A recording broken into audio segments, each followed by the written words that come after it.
toute âme forgée, toute âme forgée contre moi est nulle et sans le ressuscité, le plus que vainqueur. Son nom est Jésus. Toute âme forgée contre moi par le bouclier de la foi, je déclare qu'elle est nulle et sans effet. Vie en moi. Son nom est Jésus. toute âme forgée contre moi. Tu perds ton temps. Elle est nulle et sans effet à cause du sang qui parle à ma faveur. J'ai dit toute forgée contre moi. Elle est nulle, je présente le bouclier de la foi, le ressuscité. Son nom est toute âme forgée contre moi. Est nulle et sans effet. Et toute langue qui s'élève contre moi en justice, je la condamne en jugement aujourd'hui. Au nom de toute âme forgée contre moi. Elle est nulle. Le ressuscité. Son nom est Jésus. Je louerai son nom. Je louerai son nom. Nous te louons à cause de tes bienfaits. Nous te louons à cause de ton sang versé. Nous te louons à cause de ta bravoure. Vaillant héros, sauveur, Seigneur, maître et rédempteur, nous louons ton nom. Je louerai son nom. Je suis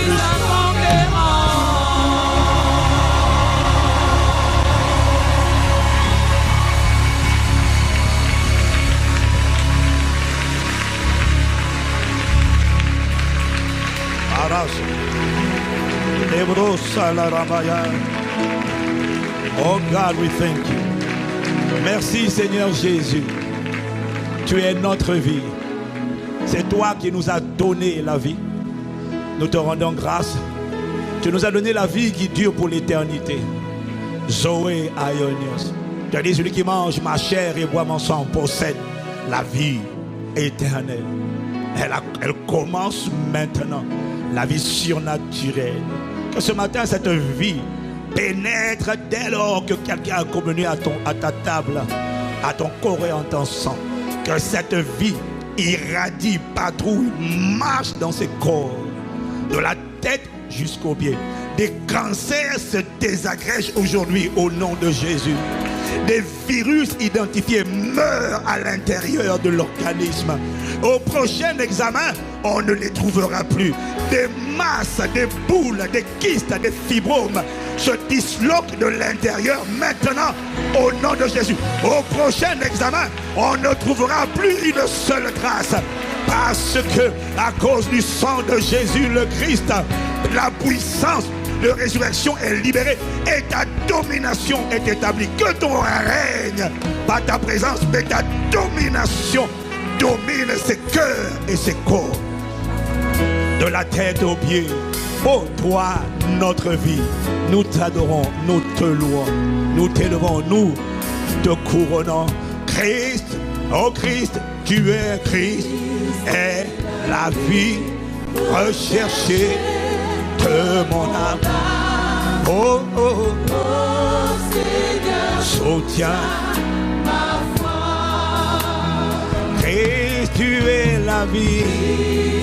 Ne me laisse pas avoir, vivre une autre vie que ta vie.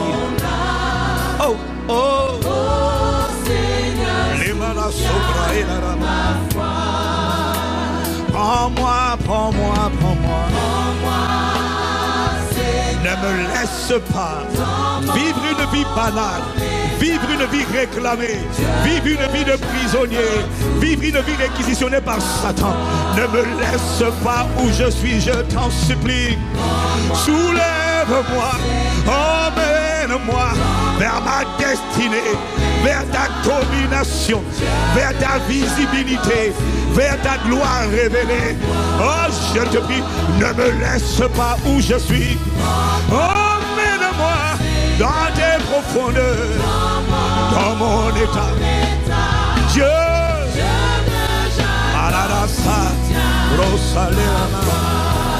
je te prie, ce n'est pas une chanson, c'est une prière accompagnée d'un chant, une supplication. Ne me laisse pas être entre les mains d'un autre que toi. Ne laisse personne d'autre écrire mon histoire. Aucune autre main ne doit écrire mon histoire. Oh, dehors de Christ, oh Père, je te prie, dans mon état, Dieu, ma foi, soutiens ma foi, soutiens ma foi, ah, soutiens ma foi, ah, soutiens ma foi. Disons-lui, bâtis ma vie, bâtis, Seigneur, mon homme intérieur, bâtis un triomphateur, un héritier de Dieu, un conquérant, un faiseur d'exploits, un écrivain de l'histoire bâtie. Fais de ce vase, Père, un prodige. Fais de ce vase, Père, un miracle. Fais de ce vase un signe pour notre époque. Ce que tu as fait pour moi, tu peux le faire pour n'importe qui. Il suffit de croire et de donner le pouvoir au Saint-Esprit par mon obéissance. Bâtis ma vie. Bâtis, bâtis, bâtis ma vie. Ne me laisse pas où je suis. Ne me laisse pas être ramené. Ne nous laisse pas repartir. Ne nous laisse pas être victime de proie du diable. Ah non, le but c'était que Christ soit formé. Tu as dit faisons l'homme à notre image, selon notre ressemblance, afin qu'il domine, qu'il gouverne, qu'il soit au commandement sur la terre. Bâtis ce peuple qui est au commandement. Que ton règne vienne. Bâtis, bâtis, bâtis, bâtis ma vie. Bâtis ma vie. Mararosa, lele mararosa yalamasa, liraborosa. Awesome God, we thank you, we bless you. Bâtisseur de nos vies. Tu as dit, je bâtirai mon église. Et les portes du séjour des morts, les portes de l'enfer, les bombardements de l'enfer, les assauts de l'enfer, les réclamations de l'enfer ne pourront pas prévaloir contre mon église. Ah Père, traite-nous selon ta parole dans le nom de Jésus. Là où les réclamations maléfiques avaient retenu quelqu'un, les bras des méchants qui étaient venus te réclamer et sont brisés ce matin au nom de Jésus le Christ. Quiconque voulait résister à la parole, à la voix du sang de Jésus, qu'il soit châtié, qu'il soit réduit au néant. Dans le nom de Jésus-Christ, par la puissance de résurrection de Christ, le glorieux Saint-Esprit, assieds ta domination, assieds ta souveraineté. Qu'au son de ma voix, les œuvres du diable, les assauts du diable, le harcèlement du diable soient brisés, brisés, brisés, brisés. Seigneur, au nom de Jésus, que ce que le Père n'a pas planté meure dans ses corps, que les vies bloquées soient libérées de la fosse. Dans le nom de Jésus-Christ, nous avons ainsi prié. Les vies dans les sépulcres et dans les tombeaux, dans le nom de Jésus ce matin, elles sortent de là. Et ceux qui étaient destinés à la vie éternelle viennent à la maison, reviennent à la bergerie. Et crois, Saint-Esprit, tu convaincs le monde en ce qui concerne le péché, la justice et le jugement. Fais ton ministère, accomplis tes desseins et fais de nous des instruments serviteurs, fidèles, exécuteurs des desseins de Dieu dans notre époque et dans notre génération. Fortifie, vivifie nos corps. Fais la différence, nous te prions. Dans le nom de Jésus le Christ. Nous t'avons ainsi prié. Reconnaissons notre incapacité. Mais appelons ta capacité. Nous te rendons la gloire au Père, la gloire à Jésus. Et nous honorons le Saint-Esprit, le magnifique, excellent, glorieux Saint-Esprit. Acclamons la présence de Dieu. Le Père et le Fils sont là par le Saint-Esprit. Amen, amen. Amen, amen, amen.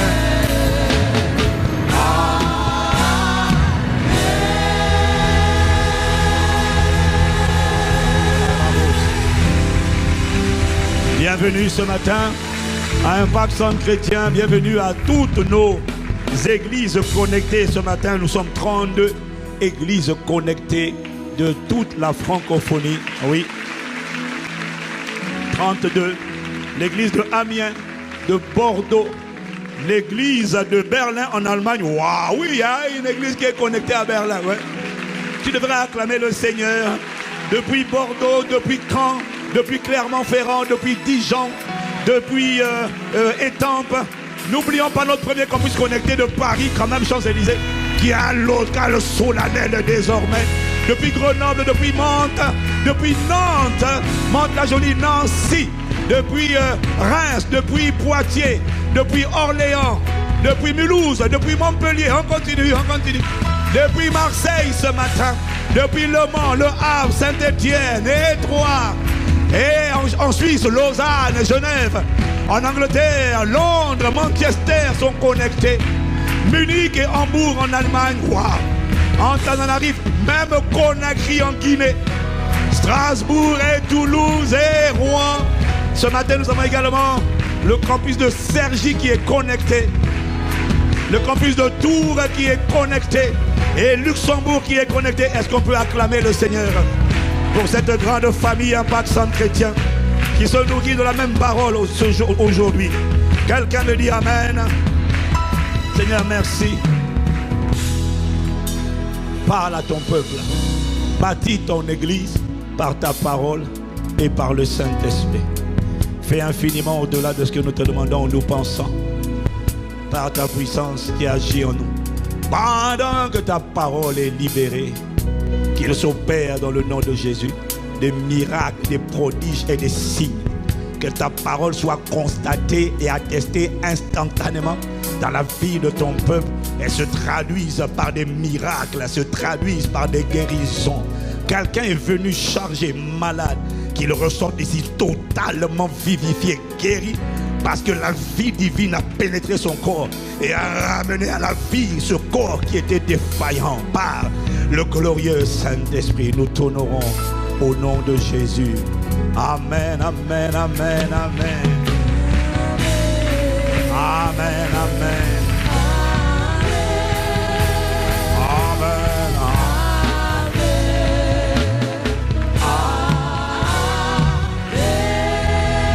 Et vous asseoir dans sa présence.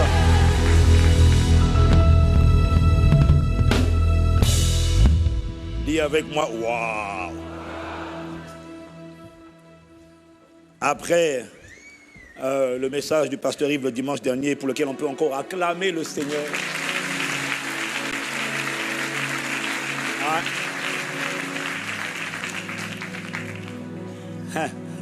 Quelle grâce. Les gens croient voir double, non? Ce sont deux personnes. C'est la même personne, non? Ce sont deux tueurs que Dieu a manifestés dans leur époque. Il y a des messages que tu ne peux pas prêcher tant que tu n'es pas le message. C'est pour ça qu'il faut bénir Dieu quand par son serviteur il donne de telles paroles. Quelqu'un dit Amen. Et le Seigneur m'a convaincu ce matin, comme je l'ai annoncé, de revenir, de continuer dessus parce qu'on a parlé, il a dit que les réclamations sataniques se brisent par la force de la prière.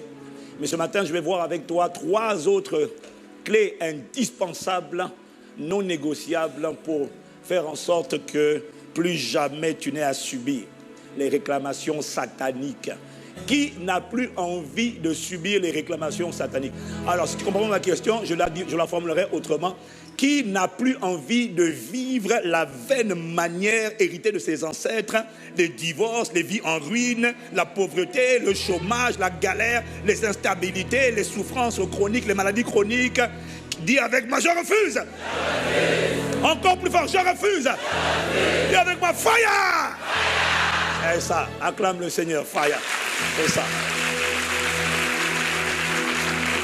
Donc, ce matin, le titre de mon message, c'est comment ne plus jamais subir les réclamations sataniques. Comment ne plus jamais subir. C'est le prolongement que le Seigneur m'a donné cette semaine au message du pasteur Yves, qui n'a pas eu le temps de tout développer. Il y a une chose qu'on a établie, qu'on a dit et qu'on a réalisé, c'est que quel que soit l'endroit où tu habites, quand tu habites dans un pays, par exemple nous ici en France, c'est sûr que les autorités sataniques et les dominations qui gouvernent la France vont tout faire pour combattre et pour freiner ta progression. Mais elles ont déjà échoué lamentablement. Donc, si toi et moi, tu es là, je suis là, on est là où on est et on fait ce qu'on fait, c'est que l'enfer a échoué et il va continuer d'échouer lamentablement au nom de Jésus. Donne-moi un meilleur amen. On a vu que quelles que soient les entités, les influences spirituelles qui contrôlent l'endroit où tu as pu émigrer, il n'empêche que la vérité, c'est que ce sont toujours les entités, les influences spirituelles, les esprits qui ont contrôlé tes ancêtres, qui essaieront également de te contrôler et de te ramener au projet de malheur, de ruine, de confusion qu'ils ont appliqué parfois sur nos parents, sur nos grands-parents, nos oncles, nos tantes. Beaucoup d'entre nous, quand on regarde nos familles, on peut voir des schémas, on peut voir des schémas qui se reproduisent, mais désormais, à cause du sang de Jésus versé pour toi, ton cas à toi est différent. Excuse-moi, toi tu n'as pas compris toujours la puissance d'une parole prophétique. Hein? Une parole a besoin de réponse et la qualité de ton amen va toujours déterminer la qualité de ta visitation. Ne prends jamais une parole prophétique en vain, juste jamais. Jamais. C'est pour ça que je dis aux gens, dites avec moi, waouh. Et je vais te dire une chose, il m'a dit, moi je dis ce qui est prophétique. Il m'a dit la qualité de ton waouh. Waouh, c'est une exclamation. C'est l'exclamation qui va accompagner ton témoignage. Donc, il y en a qui disent waouh. Moi je ne dis pas waouh à mon sujet. Ça fait longtemps que je disais waouh. Et tu sais quoi? J'ai découvert que ma génération est en train de dire, quand ils voient ma femme Miss Univers éternelle et moi, Malekato Balia.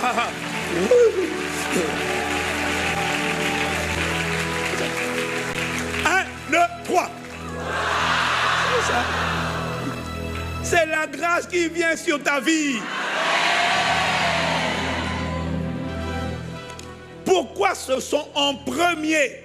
Ce sont toujours les influences qui ont contrôlé les parents, les pères. Ce sont les esprits affectés provenant de la maison des pères. Pourquoi ce sont eux qui combattent toujours en premier et qui empêchent les gens d'avancer? C'est simple. C'est parce que les pères, les ancêtres sont la source, sont le point de départ, sont l'origine ou encore sont la fondation sur laquelle la vie de chacun d'entre nous repose. Est-ce que quelqu'un me suit?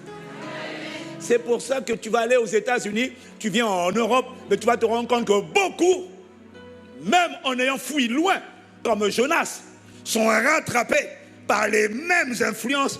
Même quand tu vas en Chine, tu vas voir que tout le monde, il y en a, chacun son histoire, mais les schémas comportementaux se voient. Est-ce que quelqu'un me suit? Les schémas se reproduisent.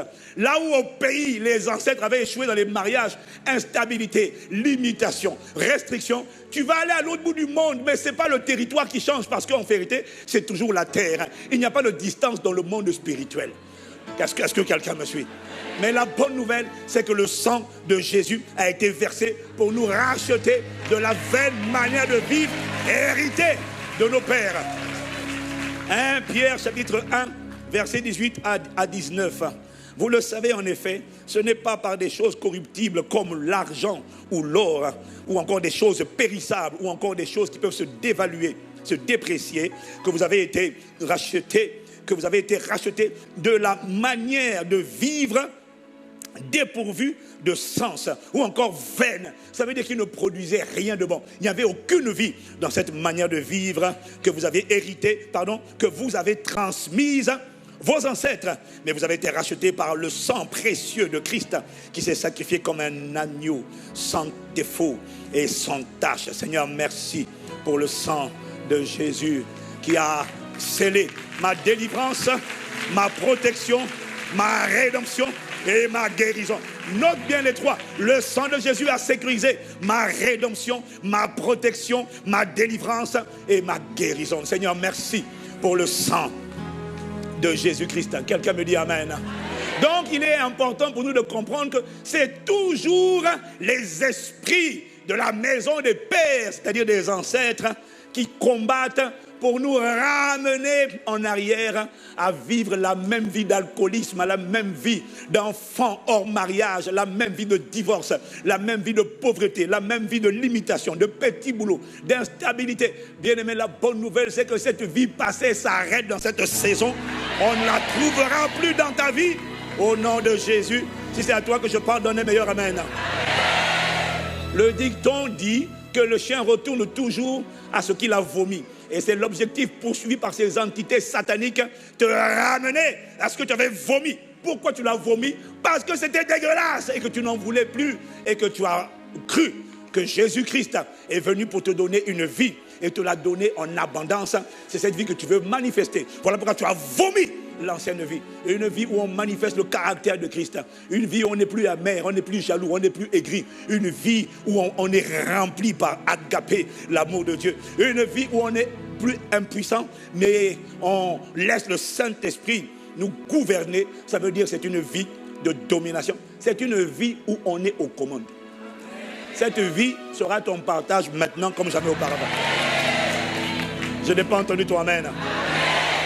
2 Pierre 2, verset 20 à 22, la Bible, la version française courant, nous dit ceci. En effet, il y a ceux qui ont échappé aux mauvaises influences du monde grâce à la connaissance de notre Seigneur et Sauveur Jésus-Christ.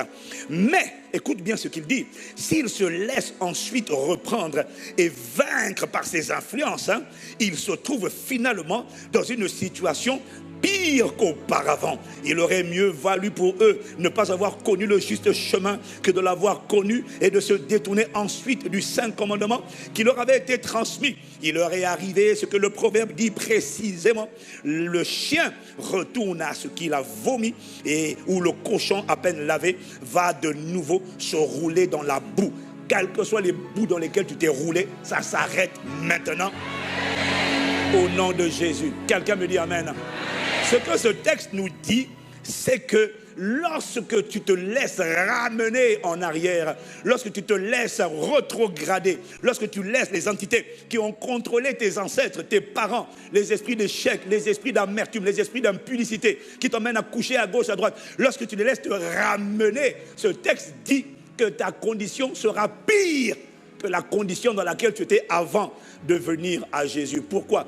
Parce que quand les démons n'aiment pas ceux qui leur échappent, quand ils t'attrapent, ah bon, tu étais parti à ICC, tu vas chanter là-bas, viens ici. Et ils vont te molester. À cause de toi, on a perdu des âmes. À cause de toi, on a perdu des prisonniers. À cause de ton église, là où tu priais là-bas, on a perdu ci, on a perdu ça. Tu vas voir, Voilà pourquoi, bien aimé, tu n'as pas le choix. Tu ne peux pas te permettre de reculer. Tu ne peux pas. Tu ne peux pas te permettre de dire, j'en ai marre, je retourne dans le monde. Tu ne peux pas, ça sera pire. Ça ne sera pas ton partage au nom de Jésus. Donne-moi un meilleur amen. Voilà pourquoi tu ne peux pas céder. Quel que soit l'endroit où tu es tombé, quel que soit le nombre de fois où tu t'es masturbé, où tu as couché, c'est une nouvelle saison. Pour toi, c'est une nouvelle saison.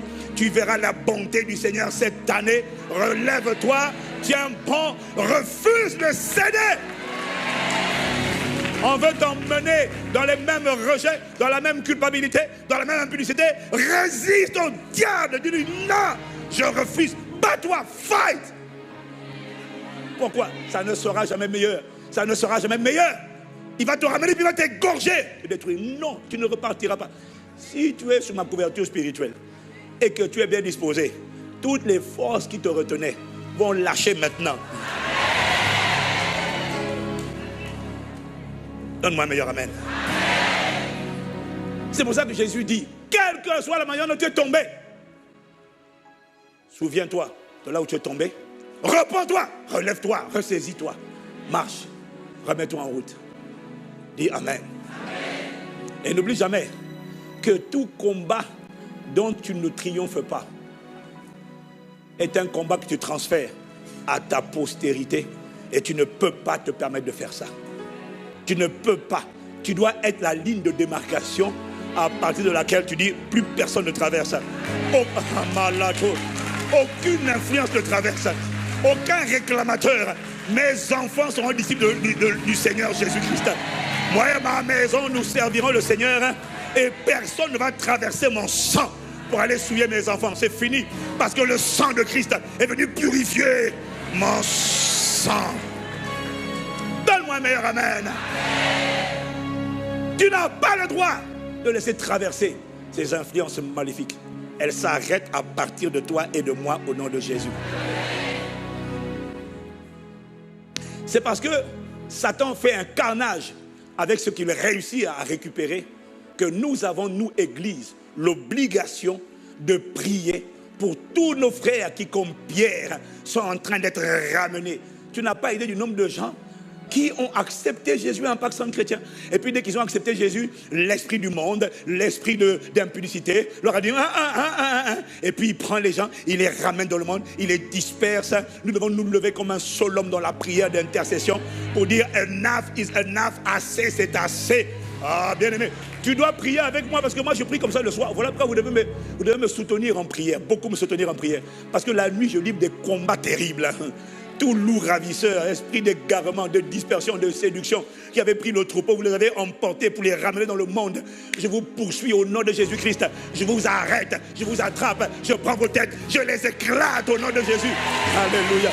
Et je prends les brebis que le Seigneur avait affectées à la maison Impact Centre Chrétien, je les porte et je les ramène à la bergerie. Ah ouais. Et c'est comme ça qu'un jour, tu reçois un appel. Bonjour pasteur. Oui. Quelqu'un qui avait quitté l'église depuis longtemps, vous allez bien? Ah, là je sens une tentative de reconnexion. C'est normal, je l'ai récupéré sur mes épaules, je l'ai ramené. Toutes les âmes que Dieu avait envoyées en Impact Centre Chrétien et que le diable a éloignées, nous les récupérons. Et les esprits qui les ont arrêtés, comme ce démoniaque, cet esprit légion qui a mené l'homme de Gadara, nous les arrêtons au nom de Jésus. Nous brandissons le sang de Jésus, nous les taillons en pièces, nous arrachons leurs proies et nous les ramenons à la maison du Seigneur. Et Père, alors que tu les ramènes, plante-les, bâtis-les, établis-les et fais-les demeurer pour toujours dans cette maison spirituelle au nom de Jésus le Christ. C'est comme ça que nous devons prier. Donne-moi Amen. Alléluia, acclame le Seigneur. Marato de Marasa.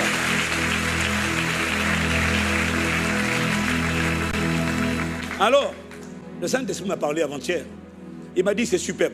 On a prié cette semaine pour briser les réclamations maléfiques qui veulent te ramener en arrière. Gloire à Dieu. Et je crois, et je sais que tout ce qui voulait te ramener en arrière est définitivement brisé sur ta vie au nom de Jésus. Maintenant, une chose que tu dois savoir, bien-aimé, c'est que la guerre spirituelle est une réalité et que le combat spirituel est un combat qui n'est jamais terminé. Il s'arrêtera le jour où tu vas expirer, mais c'est un combat qui n'est jamais terminé. Parce que la vérité, c'est qu'un démon, un esprit mauvais qui est sorti, n'est jamais parti. Il sort du corps, mais il va rester dans les parages pour rôder et attendre un moment plus favorable. Mais de la même manière qu'il a échoué avec Jésus, il va échouer avec toi, il va échouer avec moi, il va échouer avec nos enfants au nom de Jésus. Il échoue lamentablement. Donne-moi un meilleur amen. Donc tu ne peux pas te permettre de dire les réclamations étaient brisées une bonne fois pour toutes. Non, bien-aimé, tu vas devoir continuer de rester vigilant, tu vas devoir continuer de prier. Et voilà pourquoi le titre de mon message ce matin, c'est comment ne plus jamais subir, comment ne plus jamais être ramené en arrière, parce qu'il y a des clés. En dehors de la prière, il y a des clés encore plus stratégiques et importantes. Parce que la prière n'agit que dans un certain cadre. Par exemple, ma Bible dit que celui qui détourne l'oreille pour ne pas écouter la loi, sa prière même est une abomination. Proverbe 28, verset 9 ou 22, verset 8. Sa prière est une abomination. Donc la prière n'est pas la première arme à utiliser. Est-ce que quelqu'un me suit? Qui parmi nous n'a plus envie de repartir à cette vaine vie d'hier? Lève la main. Tu ne repartiras plus au nom de Jésus. La main du Seigneur te portera et te soutiendra. Donc, la première clé que je vais voir avec vous, la première clé, en plus de la prière dont on a parlé déjà, il y a 3 choses que je vais voir avec vous. Les 2 premières, je vais aller vite. La 3e, je vais prendre plus de temps parce que le Seigneur m'a parlé. Et le message que je vais te donner, surtout sur la 3e, ça peut paraître bizarre. Mais je veux juste te dire ce que par sa grâce, il m'a dit de dire. En toute humilité. Quelqu'un dit Amen. Amen. La première chose, bien-aimé, que tu dois savoir, hein, ça ne te concerne peut-être pas toi ici, mais ça concerne quelqu'un qui est connecté au son de ma voix. Ne te contente pas de prier. Il m'a dit, sois d'abord véritablement né de nouveau. Ah, tu n'as pas idée de quoi je suis en train de parler? Tu vas comprendre pourquoi je suis en train de dire. Parce que tu comprends, il y a beaucoup de chrétiens partout dans le monde qui, quand ils vont à l'église, ils ont une manière de dire ça. Ils disent, je vais à la prière, je vais à la prière. Il y a beaucoup de gens qui vont à la prière, hein, qui prient, qui appellent Jésus, mais qui n'ont jamais fait de Jésus leur Seigneur et leur Sauveur personnel. Il y a beaucoup de personnes qui, en réalité, n'ont jamais cru dans leur cœur que Jésus est mort pour leurs péchés, alors qu'il est écrit dans sa parole. Si tu crois, si tu confesses de ta bouche le Seigneur Jésus, si tu crois dans ton cœur, la foi commence dans le cœur. Il faut qu'il y ait un jour où tu as entendu la parole, et la parole que tu as entendue t'a convaincu de péché, t'a convaincu de ta misère, et tu t'es senti misérable au-dedans de toi, et tu as dit comme Paul, malheureux misérable que je suis, qui me délivrera? Il faut qu'il y ait un moment donné où tu aies une forte conviction de péché dans le cœur. C'est avant la prière, il faut que le cœur ait été pénétré par la parole de Dieu et qu'un sentiment de misérabilisme par rapport à ta vie de pécheur ait été ressenti à l'intérieur de toi. Est-ce que quelqu'un me suit? Il y a des gens qui parlent, qui proclament, mais n'ont pas cru dans leur cœur. Or, la nouvelle naissance a lieu lorsque la parole de Dieu rencontre la semence de Dieu, rencontre le champ de ton cœur, et c'est là qu'il y a une fécondation spirituelle et un nouvel homme est né, lié, attaché, qui a fusionné avec le Saint-Esprit. Tu peux aller à l'église, tu peux prier, mais ça ne veut pas dire que tu es né de nouveau. Or, tant que tu n'as pas cru dans ton cœur, il n'y a pas eu fécondation. Et tant qu'il n'y a pas eu fécondation, il n'y a pas un nouvel homme. Et tant qu'il n'y a pas un nouvel homme, il n'y a pas le Saint-Esprit qui est à l'intérieur de toi. Or, pourquoi le Saint-Esprit est important? Parce que pour triompher des réclamations sataniques définitivement, il faut d'abord que celui qui est... La Bible dit, mais vous êtes de Dieu et vous les avez vaincus. 1 Jean 4, verset 4. Parce que celui qui est en vous est plus grand que celui qui est dans le monde. Il faut que celui qui est plus grand que celui qui est dans le monde vienne d'abord prendre place à l'intérieur de toi. Et on l'appelle le Saint-Esprit. Le Saint-Esprit ne vient pas habiter à toi parce que tu vas à la prière, parce que tu chantes ou parce que tu pries. Non, le Saint-Esprit vient habiter en toi parce que tu as cru dans ton cœur. Tu as reçu la semence de Dieu. Et comment est-ce que tu sais que le Saint-Esprit est venu habiter en toi? Ma Bible dit dans 1 Jean 3 au verset 9, 1 Jean 3 au verset 9, quiconque est né de Dieu ne pratique pas le péché parce que la semence de Dieu demeure en lui. Et il ne peut pas pécher parce qu'il est né de Dieu.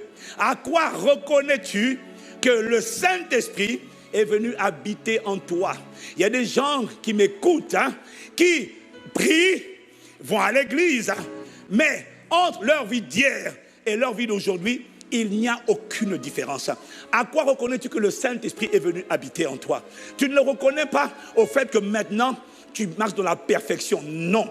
Tu ne reconnais pas au fait que maintenant tu vis une vie sans péché. Non. Mais tu reconnais au fait que quand tu fais les choses que tu faisais hier, même sans qu'on t'ait enseigné, dès que tu mets les pieds dans une boîte de nuit, quand le Saint-Esprit est venu habiter en toi, ma Bible dit que l'onction, l'Esprit que vous avez reçu là, il vous enseigne toutes choses. Tu arrives en boîte de nuit, ou alors quand tu chantes la musique mondaine, yeah, yeah, yeah, yeah, ça peut comme jamais, ça peut comme jamais. Tu vois, quand tu es en train de faire ça en boîte de nuit, tu as accepté Jésus. Quand tu vas le dimanche prochain, le week-end prochain en boîte de nuit, et que tu es comme ça, si tu as reçu le Saint-Esprit, tu vas sentir quelqu'un qui est en train de te dire, qu'est-ce que tu fais là? Tu vas reprendre tes mains, dire, excusez-moi, pardon. Tu vas te ressaisir. Tu dis un gros mot. Quand le Saint-Esprit est en toi, ça ne veut pas dire que tu es devenu parfait, mais ça veut dire que dès que tu sors de la ligne, une voix va te convaincre de péché, de justice et de jugement. Oh, kalabo, shadalamala. Quelqu'un me dit Amen. On sait quand tu es né de nouveau. Ça ne veut pas dire que tu es parfait, mais ça veut dire que lorsque tu fais les choses que tu faisais hier, quelque chose, boum, c'est une sonnette claire. Tu sens que... On ne m'a pas enseigné la Bible encore, mais tu sens qu'il y a un nouveau maître qui est dans la place. Et il te dit que les autres parlent comme ça, oui, mais pas toi. Même si tu continues de parler comme ça, quand tu vas arriver à la maison, tu vas sentir une tristesse parce que tu l'as attristé. Malgré tes combats et tes luttes, c'est la preuve que la semence de Dieu est en toi. Oh, donne-moi un meilleur amen. Mais quand tu mens, tu couches, tu découches, même si tu n'as pas arrêté encore, parce que c'est un combat. Mais quand la semence de Dieu est en toi, au moins à l'intérieur, tu es en train de lutter. Une voix est en train de te dire arrête, et puis tu es en train de lutter.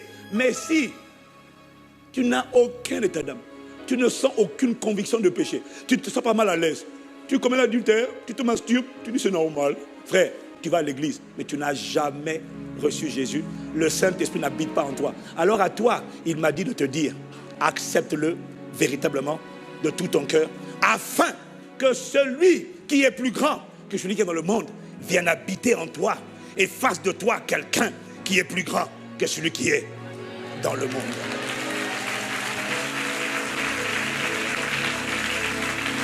Donne-moi un meilleur amen. Oh. Ça, c'est la première clé. C'est la première clé. Ce n'est pas la peine de prier si tu n'as pas commencé par ça. C'est la première clé. Seul celui qui est né de Dieu peut triompher du monde. Si l'Esprit de Dieu n'est pas en toi, tu ne vas rien. Tu ne peux rien faire. Et alors tu seras une proie qu'on va prendre, on va ramener en arrière. Ça ne t'arrivera pas au nom de Jésus. La deuxième condition, ou la deuxième clé qu'il m'a donné de te partager, c'est tu veux ne plus jamais subir les réclamations sataniques. Il m'a dit, veille continuellement. Veille à ce que l'amour de Dieu remplisse continuellement ton cœur. Veille à ce que agapé, à ce que le fruit de l'esprit remplisse continuellement ton cœur. Bats-toi, bien-aimé, et force-toi. Bats-toi contre ta chair. Bats-toi pour la crucifier.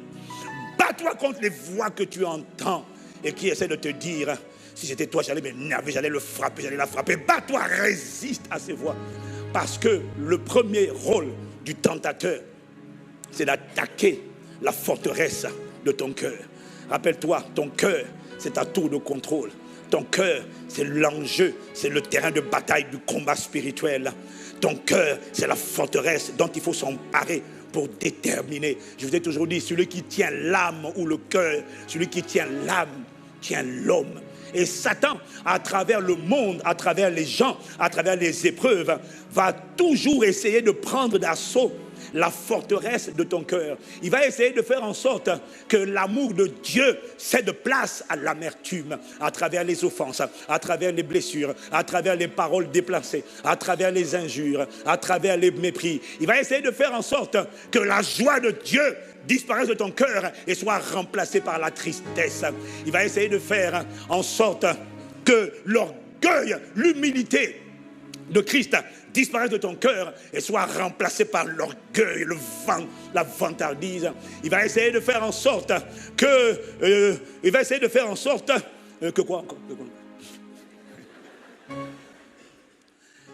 Quelqu'un me dit amen s'il me suit. Quelqu'un me dit amen s'il me suit. Waouh!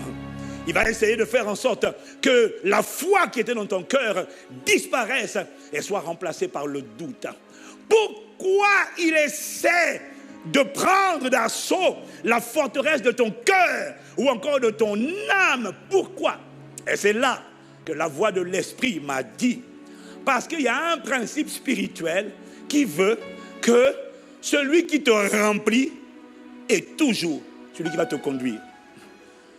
Jésus a dit dans Jean 14, verset 30, « Le prince de ce monde vient, il n'a rien en moi. » On ne peut pas conduire quelqu'un sans d'abord le remplir. On ne peut pas entraîner quelqu'un sans d'abord avoir rempli son cœur. Voilà pourquoi à chaque fois que le diable, je t'ai dit, avec Pierre, il a rempli son cœur de culpabilité. Il y en a, il remplit le cœur du rejet. Il y en a, il remplit le cœur d'impudicité. Il y en a, il remplit le cœur de l'orgueil. Jamais quelqu'un retourne en arrière sans avoir d'abord été au préalable pollué, envahi, infecté par un venin des passions et des désirs de la chair qui en remplit son âme. Dès que ces choses remplissent ton âme, tu es en danger. Même quand tu es encore là, quand l'amertume, le ressentiment, la jalousie, les critiques, quand ces choses-là sont en toi, c'est facile pour les démons. Parce que n'oublie pas, les œuvres et les passions de la chair, les passions et les désirs de la chair ne sont que des pensées qui sont là en embuscade. Et lorsqu'elles remplissent ton cœur, maintenant ils disent à un démon, le démon à qui appartiennent ces œuvres, maintenant vous pouvez rentrer. Ils sont là, les désirs et les passions de la chair sont là pour faire entrer les démons. Dieu m'a dit, on ne peut pas prendre quelqu'un, le ramener dans son passé, tant qu'on ne l'a pas d'abord piégé dans son cœur. Voilà pourquoi il m'a dit, la question que tu dois te poser, c'est pas, quel esprit est en train de me réclamer? Non, la question que tu dois te poser, c'est qu'est-ce qui remplit mon cœur? La Bible dit dans Luc 4, verset 1, Jésus, rempli du Saint-Esprit, fut conduit par l'Esprit dans le désert. Jésus a été rempli et il a été conduit. Celui qui te remplit va finir par te conduire. Assure-toi que ton cœur soit rempli continuellement de Christ. Quand quelqu'un t'a offensé, ou t'a vexé, ou t'a mal parlé, et que ça t'a blessé, ça veut dire que là, Satan a commencé par s'en aller la chair à remplir ton cœur d'amertume. Parfois c'est l'amertume, parfois c'est la peur, parfois c'est la jalousie, parfois c'est les critiques. Dès que ton cœur commence à être rempli par la chair, un démon n'est pas loin. Qu'est-ce que tu dois faire? Quelqu'un t'a offensé? Demande au Seigneur pardon pour la personne qui t'a offensé. Ensuite, tu dis, Seigneur, il m'a mal parlé, il a mal agi, je demande pardon pour sa folie. Ensuite, demande, Seigneur, je te demande pardon pour moi-même, parce que ce qu'il a fait m'a heurté. Or, la vérité, c'est que je ne m'appartiens pas à moi-même. Je suis ton temple, je suis ton palais, et c'est toi seul qui dois m'en remplir. Alors, pardon d'avoir laissé cette amertume, cette colère rentrer dans mon cœur. Je n'ai aucune raison pour justifier ça. Je te demande pardon. Et quand tu vas dire ça, la voix de l'esprit d'amertume, la voix de l'esprit de jalousie, la voix de l'esprit en tel va dire, non, si tu as les bonnes raisons. Tu dis, non, je n'ai aucune raison. Parce que ce n'est pas ce qu'il a fait qui doit forcément déterminer ce que moi je fais. Seigneur, ma vie est à toi. Je te demande pardon. Que le sang de Jésus me purifie au nom de Jésus-Christ. Quelqu'un me dit Amen. Voilà pourquoi le Seigneur dit dans Matthieu 26 au verset 41, veillez et priez afin de ne pas tomber en tentation. Nous on prie, mais on ne veille pas. Prier te rend fort, te donne la capacité de résister. Mais prier sans monter la garde, sans veiller à ton cœur, veiller que agapé demeure dans ton cœur. Si tu pries et que ton cœur est une passoire où la chair entre, tu es une proie facile pour les démons. Ça s'arrête à partir d'aujourd'hui dans ta vie, au nom de Jésus. Que le Saint-Esprit te remplisse comme jamais auparavant de sa plénitude dans le nom de Jésus. Acclame le Seigneur. Ô Seigneur, soutiens ma foi. Christ est la vie, Christ est la vie. Rechercher. Oh, Alarabosa. Prends-moi dans mon état. Ne me laisse pas craquer, je te prie. Ne me laisse pas être infecté. Je te prie, Dieu de Jacob, soutiens Bâtis-moi, je t'en prie, ô tendre Père, prends-moi. Délivre-moi de tout ce qui n'est pas de toi. Enlève-le de moi, je te prie. Oh, que mon cœur soit tout entier à toi. Que mon cœur te soit entièrement consacré. Prends-moi. Pardon pour cette folie d'amertume, de colère, de jalousie, de querelle, de calomnie. Ah, délivre-moi de ça, Seigneur. Après, je lui dis, soutiens ma foi, construis ma foi. Restaure mon cœur, restaure mon cœur, restaure mon cœur, restaure mon âme, restaure mon âme, Père, restaure mon âme. Remets-y ta paix, remets-y ta joie, remets-y ta bonté, remets-y ton humilité, remets-la, remets-y ta foi, remets-y ta douceur, remets ta patience, remets ta maîtrise de soi, remets ta persévérance, restaure mon âme. Que ce soit ton partage, restaure mon âme. Qu'il te soit fait selon ta prière maintenant. Au nom de Jésus. Je n'ai pas entendu ton amen. Je n'ai pas entendu ton amen. Donc, il m'a dit, triompher des réclamations sataniques. Il n'y a pas que la prière. Si tu ne veilles pas, ça n'a pas d'impact. Si celui qui est plus fort, le Saint-Esprit n'est pas en toi, tu ne peux pas triompher d'un démon. Si le Saint-Esprit n'est pas en toi. Est-ce que quelqu'un me suit? Mais le plus important, c'est le troisième. La troisième clé, le troisième point. Tu veux triompher des réclamations sataniques à jamais? Il m'a dit, écoute bien cette partie, il m'a dit, reste connecté à un libérateur suscité par Dieu dans le territoire où tu te trouves. Reste connecté à un libérateur suscité par Dieu dans ton époque et dans ta génération. La vérité, bien aimé, dont nous devons être conscients, c'est que Dieu est esprit. Et sur la terre, chaque fois, dans l'Ancien comme dans le Nouveau Testament, chaque fois que Dieu vient libérer un peuple, une personne, une famille, Dieu vient toujours à travers une personne, un homme ou une femme. Même quand il est écrit, il envoya sa parole et sa parole les guérit. Cette parole est sortie par la bouche de quelqu'un qui a parlé de la part de Dieu. Je n'ai pas entendu ton amen. Je dis ça parce que c'est important, parce que beaucoup d'entre nous, on rate les visitations divines, on rate nos délivrances, parce que le diable arrive à nous faire mépriser quelqu'un qui est venu nous libérer. Aïe, aïe, aïe. Non, dis amen si tu me suis. Ne méprise jamais les gens. Jamais. Tu peux rater et rester dans la condition où tu es alors que Dieu t'avait envoyé quelqu'un pour te libérer. Dieu passe toujours par quelqu'un.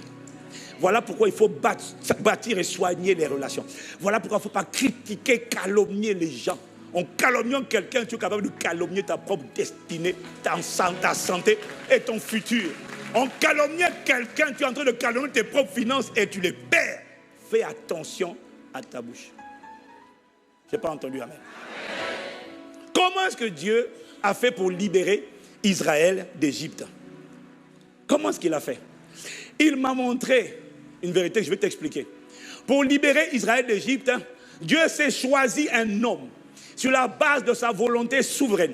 Il s'est choisi un homme appelé Moïse et il a pris cet homme et il a fait sortir. La Bible dit que son nom Moïse signifie tirer des eaux. Dis amen. Sa mère lui a donné le nom Moïse, mais sa mère ne savait pas qu'elle était inspirée par le Saint-Esprit, parce que le Saint-Esprit m'a dit tirer des eaux. La signification du nom de Moïse était un nom prophétique. Il ne parlait pas de tirer du Nil, du Nil, non, ce n'était pas de ça qu'il parlait. Il ne parlait pas de tirer d'une eau qui est naturelle. Quand il dit Moïse tirait des eaux, délivrait des eaux, il était en train de parler de la domination qui contrôlait tout l'empire d'Égypte. La domination, parce que vous savez, les dominations qui contrôlent une région ou un pays, chaque fois qu'un pays est côtier, tu sais par expérience que c'est l'esprit des eaux, c'est la reine des côtes, ce sont les dominations qui habitent dans l'eau qui contrôlent les individus. Et c'est pour ça que tous les pays où il y a la mer, tu vas toujours voir la débauche à une dimension que tu n'as jamais vue. La débauche, la perversion sexuelle, l'immoralité sous toutes ses formes. Parce que l'esprit qui contrôle la région a tendance à contrôler les gens. Est-ce que quelqu'un me suit?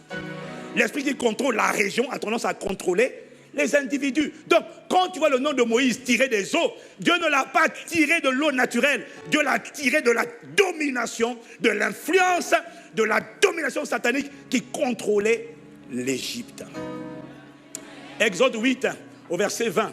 Exode 8, verset 20. L'Éternel dit à Moïse, va de bon matin te placer sur le passage du Pharaon lorsqu'il sortira pour aller au bord de l'eau. Dis-lui, ainsi parle l'Éternel, laisse partir mon peuple. Mais le texte qui nous intéresse, c'est il va sortir de bon matin et il va aller où? Au bord de l'eau. Il va faire quoi au bord de l'eau? Il va faire des incantations, il va adresser des sacrifices à l'entité, le crocodile ou les esprits qui contrôlent l'eau, parce que c'est eux qui contrôlaient l'Égypte. Est-ce que quelqu'un me suit? Est-ce que quelqu'un me suit? Est-ce que quelqu'un me suit? Donc, qu'est-ce que Dieu va faire pour libérer Israël d'Égypte? Pour libérer, il va d'abord préparer un homme. Il va le susciter. Il va le tirer de la domination. Là où tout le monde est assujetti à l'esprit des eaux, Dieu, dans sa miséricorde, va tirer quelqu'un hors de cette emprise.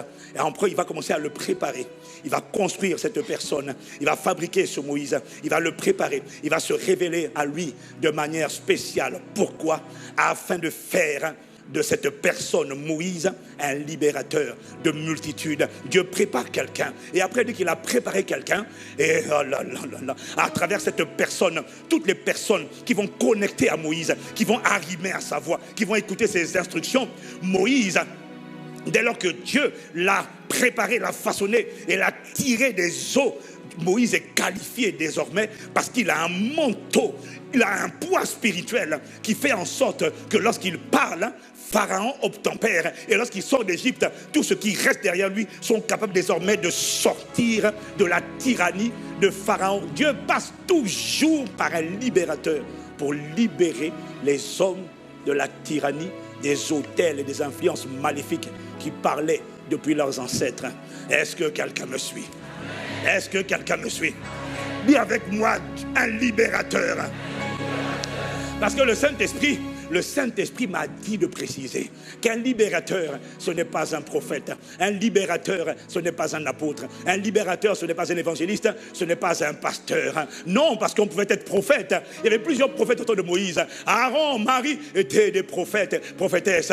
Mais Moïse était un libérateur. Libérateur, ce n'est pas dans les 5 ministères. Libérateur, c'est le fruit d'une rencontre, d'une expérience spirituelle faite dans l'intimité avec le Saint-Esprit. Et libérateur, ça se voit quand on est un libérateur, il m'a dit, parce qu'une personne qui est un libérateur, c'est une personne d'abord que Dieu a libérée, il a tiré hors de la domination, parce que tu n'as pas idée du nombre d'apôtres. Tu ne peux pas te dire je suis libérateur et puis être encore avec les passions de la chair. Tu es libérateur, tu te dis, et puis tu as encore des problèmes d'impudicité, tu as des problèmes de cupidité, tu as des problèmes de mondanité, tu aimes le bling bling, tu n'es pas un libérateur, tu es un charlatan. Excuse-moi de te dire, il m'a dit un libérateur, ça se voit à quoi? Ça se voit au fait que sa vie, que son foyer, que ses finances, que sa carrière, que son ministère, que sa destinée ont échappé comme l'oiseau du filet de l'oiseleur. On sent qu'une main l'a mis au large.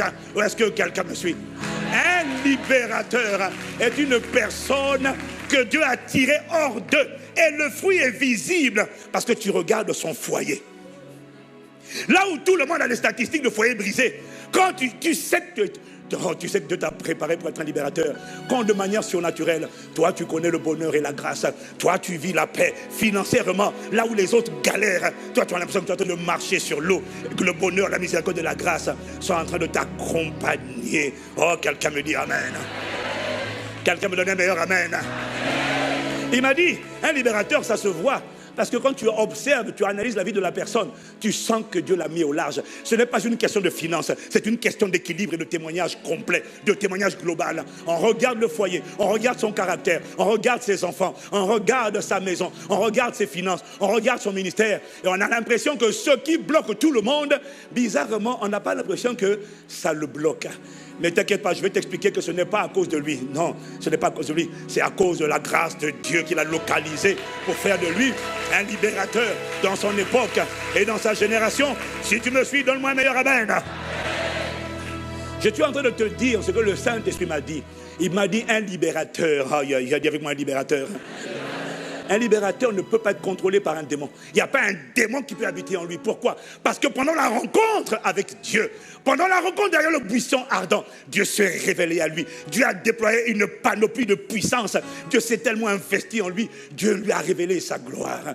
Un libérateur. Oh, dis avec moi un libérateur. Un libérateur, le Saint-Esprit m'a dit, Dieu habite en lui. Voilà pourquoi il est capable d'aller parler à Pharaon et lui dire, laisse partir mon peuple. Parce que Pharaon n'a rien. Tu ne peux pas être en train de lutter toi-même avec tes propres démons dans la maison de tes pères et puis dire je suis un libérateur. Reste calme. Un libérateur, ça ne se dit pas. C'est Dieu qui l'atteste. Maraboucha. Il m'a dit, l'amour du monde, la convoitise des yeux, la convoitise de la chair, l'attraction au bling-bling ne peuvent pas conquérir un libérateur. Pourquoi? Parce que Dieu s'est révélé à lui. Dieu lui a révélé sa gloire. Et quand Dieu lui a révélé sa gloire, il parle comme Moïse dans dans Exode, chapitre 33, au verset 15. Moïse dit à Dieu, si tu ne pars pas avec nous, ne nous laisse pas partir. Plus tard dans Exode 34, il dit, fais-moi voir ta gloire. Un libérateur est amoureux de Dieu. Il est amoureux de la gloire de Dieu.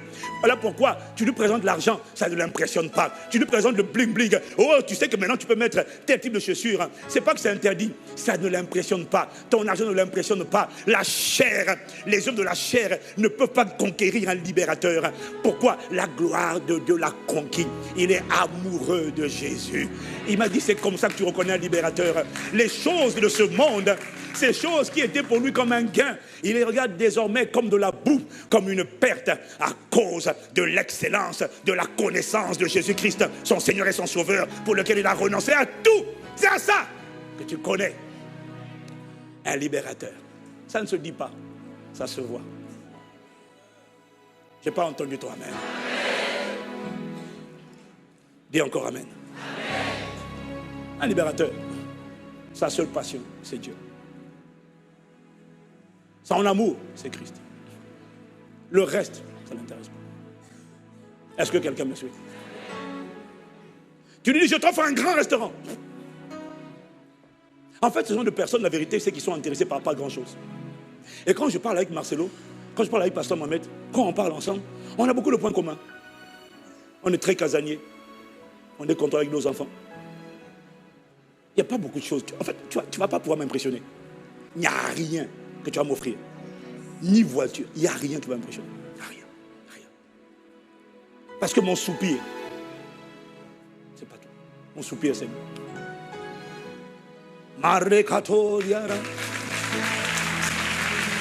mon seul abri, c'est toi.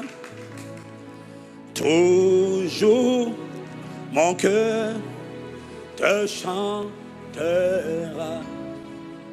car tu me délivres. Et chaque fois que j'ai peur, je m'appuie sur toi. Je m'appuie sur toi. Et dans ma faiblesse, le Seigneur me rend fort. You are my hiding place. Maradosa. Chandela bolo sila ramaya. Paretori aramara sote marato. Shimaronto. Shinara bolos. Our God, oh God, cause us to love you. Et je veux t'adorer de tout mon cœur. Et je veux t'adorer de toutes mes forces. Et je veux t'adorer de toute mon âme, de toutes mes forces. Car tu es mon Dieu. Car tu es, je n'en veux pas d'autre, tu es. Car tu es, accorde-moi la grâce d'être tout entier à toi, la grâce de t'aimer, la grâce de te révéler. Un libérateur demande à Dieu, unique mon Dieu. Il est tombé de la même manière que Obélix est tombé dans la potion magique. Un libérateur est tombé dans la gloire. Tout ce qui compte pour lui, c'est Christ pleinement formé, révélé, exprimé, déployé. Oh, je te prie, ne me laisse jamais être partagé. Ne me laisse jamais être un autre que toi. Car toi seul tu es mon. Tu es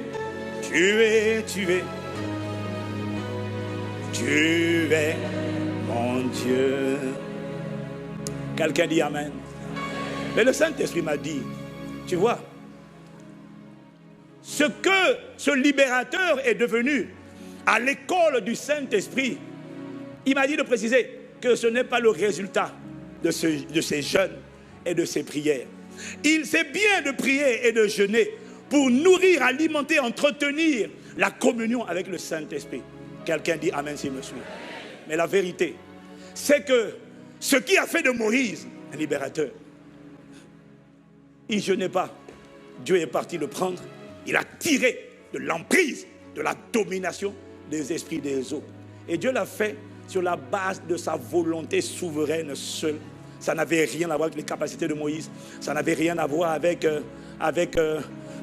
c'est juste que Dieu, dans son plan souverain et dans sa préscience, avait prévu dans sa destinée que cet homme-là, je m'en servirai comme d'un libérateur qui va libérer mon peuple de la tyrannie de Pharaon et de la maison de la servitude. Ce n'est pas lui qui l'a fait, ce n'est pas Moïse, c'est Dieu qui, dans sa grâce, est allé le saisir et l'attraper et le faire sortir de là. Sinon, tu vas croire que pour être délivré et devenir un libérateur, je dois jeûner. Non, il m'a dit non. Et un ami prophète, hein, un vrai, parce qu'il y en a beaucoup, il y a beaucoup de faux, mais il y a quelques-uns qui sont vrais. Un ami prophète m'a dit une fois, il m'a dit, Bishop, quand je vois là où ton frère Yves et toi, vous êtes aujourd'hui, il m'a dit, quand je vois là où vous êtes, et je vois ce qui tient votre famille, parce que Dieu lui a montré des choses, et puis quand je vois ce qui combat votre famille, il dit, il n'y a aucun moyen que ton frère et toi, vous soyez en train de faire ce que vous êtes en train de faire. Il m'a dit, c'est pas possible. Ce qui vous tient, regarde les oncles, regarde les tantes, regarde les grands-parents, regarde l'ethnie, regarde la ville, regarde le pays, ce qui tient les gens. Il n'y a aucun moyen que vous soyez là où vous êtes, si ce n'est par la grâce de Dieu. Aucun moyen. Aucun moyen. Ce n'est pas parce que vous êtes brillant, ce n'est pas parce que vous êtes intelligent, ça n'a rien à voir. Et quand il a dit ça, je me suis souvenu, 1995, 1996, cette expérience où ce qui combattait ma famille est rentré en moi. Un esprit maléfique est rentré. Et puis se baladait. Au début, rappelez-vous l'histoire que je vais raconter. Pour ceux qui ne la savent pas, qui ne la connaissent pas. Cet esprit qui est rentré et qui me frappait, comme on me piquait avec des cactus, on me tapait des coups. Et il se baladait d'abord sur ma tête, il me tapait. Après, il se baladait sur le corps, il tapait. Et je venais de naître de nouveau. J'avais à peine quelques mois de conversion. Je ne connaissais pas les Écritures comme je les connais aujourd'hui. Je me rappelle, et il m'a rappelé. Le Seigneur m'a ramené à cet épisode. Et quand j'ai eu cette oppression démoniaque, j'ai appelé mon pasteur ghanéen qui était en Italie. Il a prié pour moi, il a pris autorité. Ça n'a rien fait. La chose se baladait sur mon corps et puis me frapper. J'ai appelé mon pasteur à Paris, mon père spirituel. Là où je l'ai de nouveau. Il a prié pour moi, il a pris autorité. Au nom de Jésus. Rien. Et je me rappelle, j'avais à peine quelques mois dans le Seigneur. J'ai dit, je ne peux pas vivre comme ça. Et c'est là que j'ai décidé d'entamer un jeûne de 3 jours. Je n'avais jamais fait un jeûne de 3 jours. Mais la preuve que ce n'est pas mon jeûne qui a fait la différence, c'est que Dieu n'a même pas attendu 3 jours. 24 heures après, dès que je me suis mis au sol pour dormir, j'ai dormi sur une natte. Quand je me suis relevé, l'oppression s'était arrêtée. Et c'est là que des écailles ont commencé à tomber de mes yeux, ont commencé à tomber. Et ça a duré plusieurs semaines. Il y avait des écailles qui tombaient. Je sentais comme un poisson, des écailles de poisson qui tombaient. Je ne comprenais pas. Et c'est là qu'il y a ce passage biblique, je ne sais pas où il est. Et la Bible dit, il tomba des yeux de Saül comme des écailles. Je ne sais pas si vous avez le passage. C'est ça. Il tomba, c'est ça que j'ai expérimenté. Et je ne peux pas expliquer. Ça tombait. Et après les écailles, c'était l'eau. J'avais une douche en permanence sur la tête. Donc, je me balade dans la rue, j'entends. Au travail, j'ai de l'eau qui coule sur moi. Pas physiquement, mais je voyais, c'était sur ma tête et ça me lavait. C'était tellement agréable que je priais que je ne s'arrête jamais. Ça coulait. J'entendais pac, les gouttes d'eau, pac. Et ça me lavait. Depuis ce jour-là, quand tu me dis que l'homme n'est pas un esprit, je me suis posé la question, alors si l'homme n'est pas un esprit, si dans ce corps, dans cette enveloppe, il n'y a pas un esprit, dis-moi pourquoi je sentais l'eau sur la tête. Et alors c'est quoi cette eau qui venait sur la tête? Parce que là, il y a un corps spirituel. S'il y a un corps naturel, bien aimé, il y a un corps spirituel. Tu es un esprit. Dis Amen. Alors, je me souviens de cette expérience où l'eau a duré des mois. Pendant des mois, c'était l'eau. C'était tellement agréable. Je priais que ça ne s'arrête jamais. C'était tellement beau. Et quand je racontais aux gens, je racontais à mon pasteur ghanéen, je voulais expliquer que j'ai de l'eau qui est en train de me laver. Ivan, what is this? Après, il m'a demandé, do you have peace? Est-ce que tu as la paix? J'ai dit, oh yes. Je suis comme Pierre. J'ai envie de dire, Seigneur, n'allons nulle part. Ah, Seigneur, dressons une tente ici pour Élie, pour toi, et puis pour Moïse, et puis restons là toute la vie. C'était tellement agréable. Et puis après, l'eau, pendant plusieurs semaines, c'était un vent bizarre, un vent impétueux. Je sais ce que c'est que le vent impétueux parce que quand j'avais les yeux ouverts, je ne sentais pas. Dès que je fermais les yeux, j'avais l'impression que c'était un tourbillon. Et je me rappelle une fois, j'étais à genoux en train de prier. Au bord de mon lit, et quand je ferme les yeux, j'ai l'impression que le lit était emporté. Tellement le vent était violent, et quand j'ouvre les yeux, le lit est toujours là. Je me disais, mais c'est quoi cette histoire? Et ça a duré pendant des mois. Après le vent, c'était le feu. Mais le feu ne me touchait pas.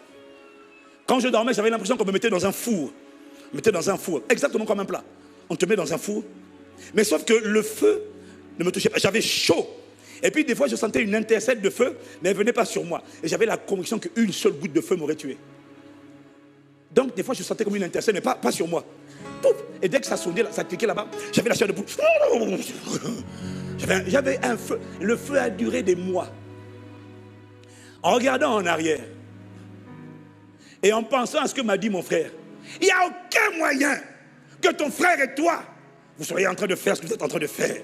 Quand je vois ce qui combat ta famille, et quand je vois la trajectoire que tu es en train de donner à ton frère et à toi, c'est pas naturel. Et là, Dieu m'a rappelé. Il m'a dit, tu vois, ce n'est pas ton jeûne qui a fait ça. Ce n'est pas ta prière. C'est moi qui, dans ma volonté souveraine, avais décidé de faire de toi mon instrument dans ton époque, dans ta génération.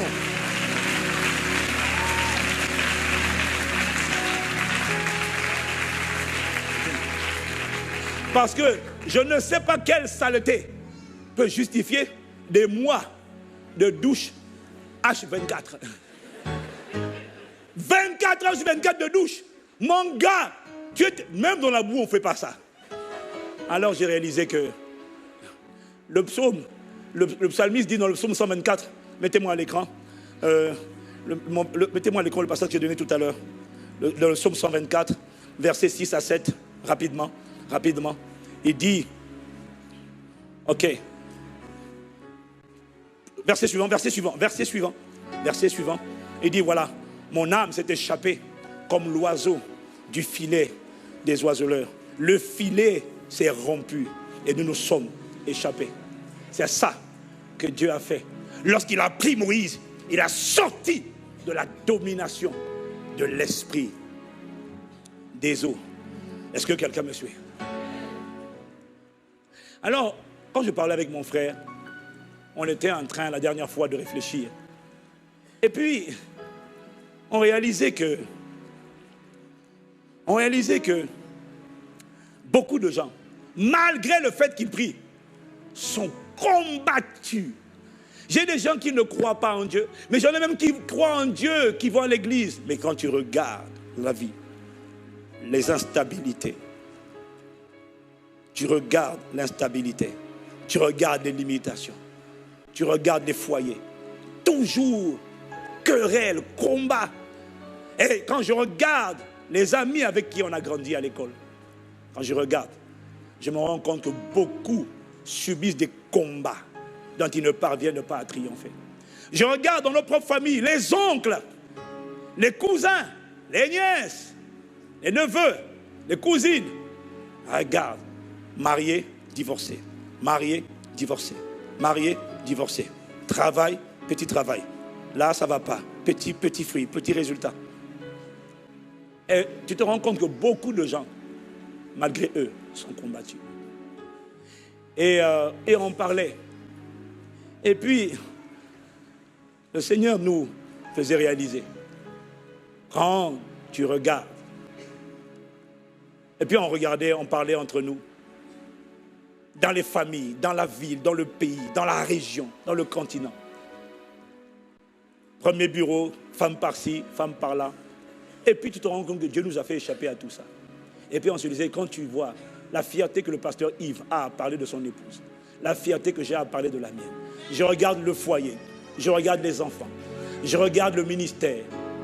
Tu regardes ce que Dieu a fait. Et tu regardes ce que Dieu est en train de faire à travers un Impact Centre Chrétien. Tu regardes, tu as l'impression, là où chez beaucoup, il y a un combat de limitation, de vision, petite vision. Mais tu te rends compte que Dieu nous a donné la grâce d'avoir une grande vision et de croire en une grande vision et de voir une grande vision en train de se déployer, qui est en train de s'étendre dans toute la francophonie et qui est en train de dépasser la francophonie. Et puis on se rendait compte, mais la vérité, c'est que, mais purée, notre trajectoire là, ce n'est pas la norme dans la famille. La norme, c'est les mariages, se sont tous arrêtés. La norme, c'est, il y en a qui travaillent, ils gagnent de l'argent, mais ils n'épargnent pas. Est-ce que quelqu'un me suit? Et puis on constatait, et puis on se disait, waouh. Il y a une chanson qu'on m'a appris, mais c'était quand j'étais avec les anglophones. My soul, mais bon, c'est pas grave, mais my soul escaped out the bird, out of the snare of the fowler. C'est le chant. Ça dit, mon âme s'est échappée comme l'oiseau du filet de l'oiseleur. The snare is broken. Le filet est brisé, est rompu. And I have escaped. My name, my help is in the name of the Lord. The snare is broken, and we have escaped. Our help is in the name of the Lord.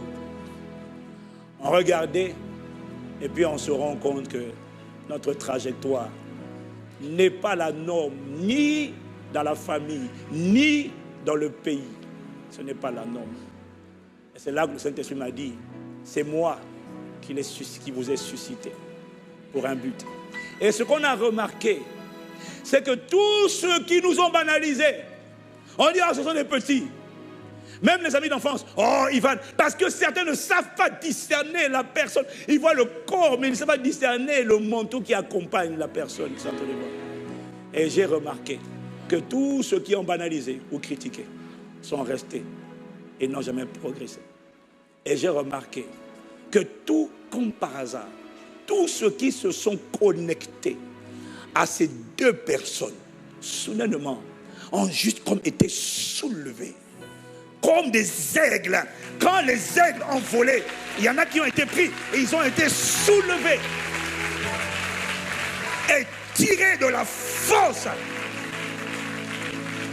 Et il y en a tellement, et au milieu de nous, et partout, quand ils ont connecté. Donc le pasteur Jacques, le Seigneur me donnait ce matin l'exemple du pasteur Jacques. Mais la vérité, c'est qu'il y a plus que le pasteur Jacques. Mais il me parlait du pasteur Jacques parce que le pasteur Jacques était mon responsable Dans notre ancienne église, c'était lui, mon responsable. Et quand on a démarré un Impact Centre Chrétien, il ne nous a pas rejoints. Mais un jour, plusieurs mois après, le pasteur Jacques est venu. Il a dit, c'est mon aîné, le pasteur Jacques. J'ai beaucoup de respect pour lui. Il a dit, Dieu vous a donné, vous deux là, Dieu vous a donné quelque chose. Et quand le pasteur Jacques est venu avec nous, il s'est soumis à notre autorité pastorale, pasteur Yves et moi. Et il y avait 2 anciens dans notre église d'avant qui l'ont méprisé. Ils l'ont dit, mais tu es un vaurien, tu vas te mettre sur l'autorité des gamins. Et ils l'ont injurié.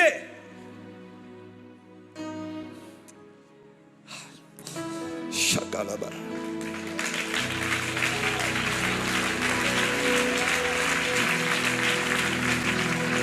Mais un de ces 2 anciens, ils ont même coupé les ponts avec pasteur Jacques. Et un de ces 2 anciens, il y a 2 ans, il est venu à Impact Centre Chrétien pour la conférence avec Bishop Dag. Et puis quand il a vu la dimension où opérait pasteur Jacques, pasteur Jacques, il a méprisé là. C'était un électricien. Il travaillait beaucoup. Il avait peu. Il voyageait tout le temps. Il va à Montreuil, dans sa petite voiture, sa petite Fiat. Il va à Montreuil, il va à Corbeil, tout le temps en train de servir, mais peu de résultats. Et puis le jour où Dieu l'a connecté, ce pasteur que tu vois là, qui était locataire dans un HLM pendant des années, Dieu l'a fait devenir propriétaire, pas d'un appartement, mais de plusieurs biens. Mais ce n'est pas tout. Ce n'est pas tout. Il est devenu propriétaire. Il est allé se former parce qu'il a été boosté, étiré. Il est devenu conseiller conjugal, reconnu par l'État. Thérapeute de formation, expert en relations d'aide. Aujourd'hui, il voyage partout dans le monde. Il est devenu formateur. Et quand tu vois ces enfants, tu es juste admiratif. Des enfants qui sont des disciples de Jésus-Christ.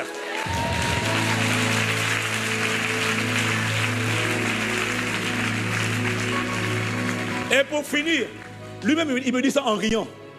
Il me dit, qui aurait cru que moi, Jacques Balanda, j'aurais pu devenir écrivain, auteur.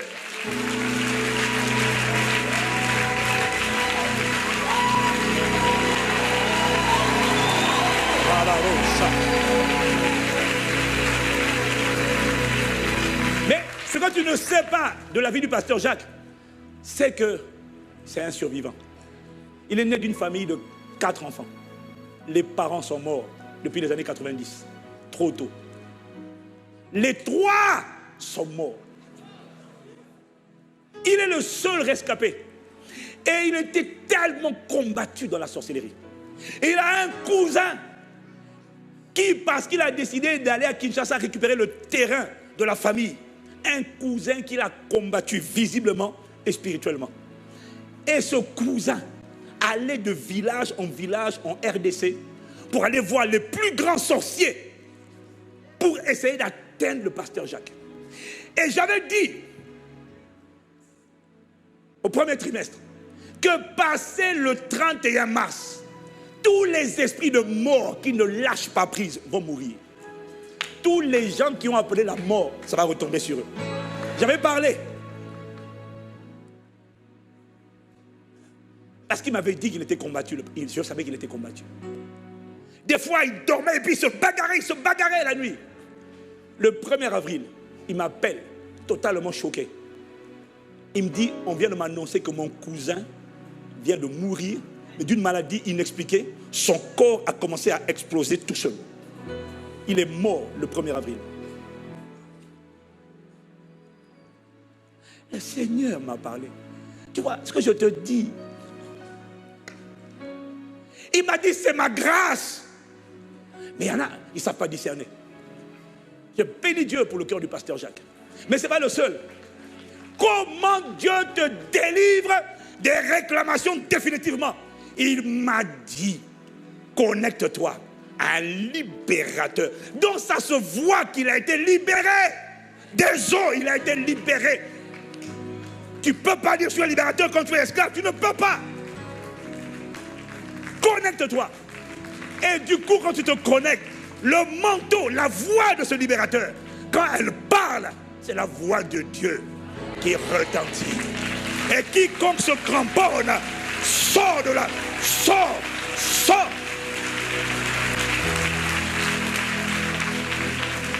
Et c'est ainsi que des personnes qui étaient destinées à avoir des mariages brisés, soudainement, sont en train de connaître eux également des mariages épanouis. Des personnes qui étaient censées être frappées par l'instabilité conjugale, professionnelle, psychologique, maintenant sont en train de marcher dans la solidité, dans la consistance, dans la productivité, en route vers la création de richesses.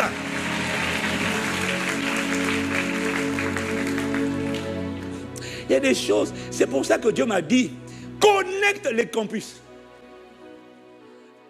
Parce que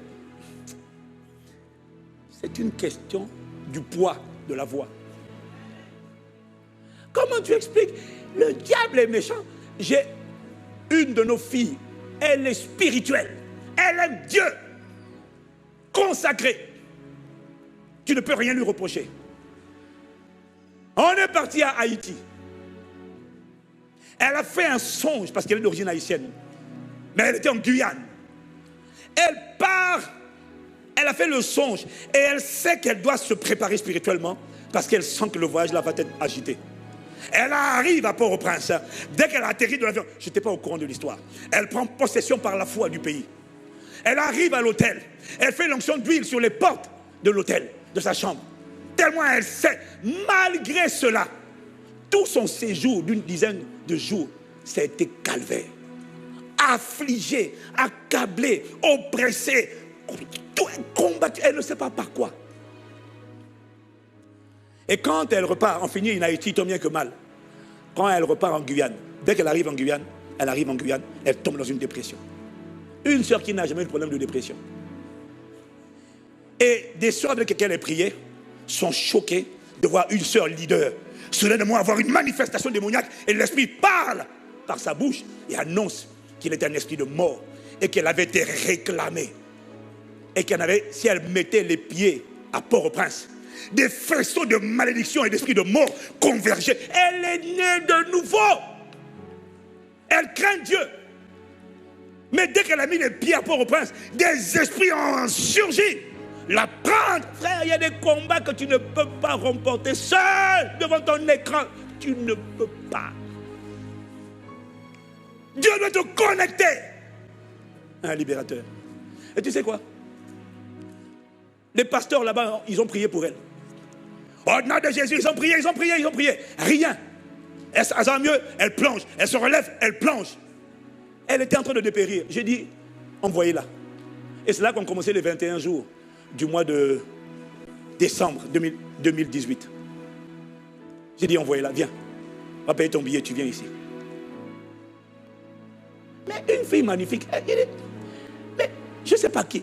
Vous êtes fou, mais qui veut tuer cette fille? Mais c'est ma fille. Malachandelo cobra. Pour les cadres.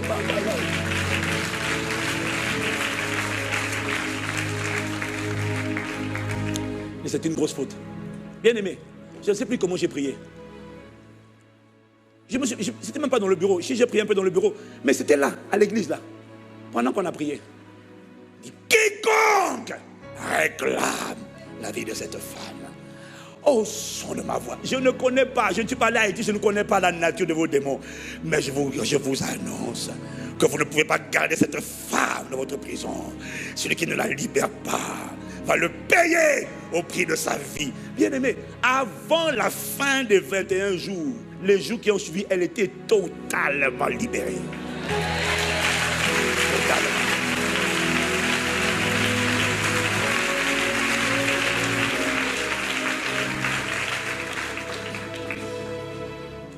Ce n'est pas une revendication, c'est un message qui m'a dit de transmettre. Tu n'as pas besoin de le dire. Celui qui discerne, c'est bien. Celui qui ne discerne pas, tant pis pour lui. Mais je peux te dire une chose. Ceux qui discernent et qui connectent à un libérateur ne peuvent pas rester dans la fosse. C'est impossible. Ils ne peuvent pas. Ils ne peuvent pas. Mais le Saint-Esprit m'a dit, connecter, ce n'est pas seulement être sous la couverture de. Non. C'est pas ça. Démas était un compagnon d'œuvre de Paul. Sous l'autorité de Paul, Judas était sous l'autorité de Jésus. Judas a été réclamé. Démas était sous l'autorité de Paul. Démas est retourné dans le monde. Donc, ce n'est pas le fait d'être sous la couverture pastorale. Il m'a dit le secret. Ce n'est pas seulement sous la couverture. C'est suivre les pas. C'est imiter. Connecter, c'est imiter. Oh, dis Amen. Donc, dans 2 Timothée 3 au verset 10, Paul dit, pour toi, tu as suivi de près. Tu as suivi de près. Tu as suivi de près mon enseignement, ma conduite, mes résolutions, ma foi, ma douceur, ma charité, ma constance. Il m'a dit le secret, c'est de devenir mes imitateurs, comme je le suis moi-même de Christ. 1 Corinthiens 11 au verset 1. Pour toi, tu as suivi de près. Timothée a suivi de près. Il m'a dit connecter, c'est pas venir à l'église. Connecter, c'est plus que donner sa dîme. Connecter, c'est imiter. Alors le Saint-Esprit m'a donné l'exemple de Josué, qui lui aussi a fini par devenir un libérateur. Mais comment Josué est devenu un libérateur à la suite de Moïse? Il m'a montré que Josué a connecté aux paroles de Moïse. Connecter à une personne n'exige pas de la voir tous les jours, parce que la connexion dans la parole, la connexion dans l'observation, tu peux connecter à travers les enseignements, tu peux connecter. Il m'a dit que connecter, Josué a connecté à Moïse.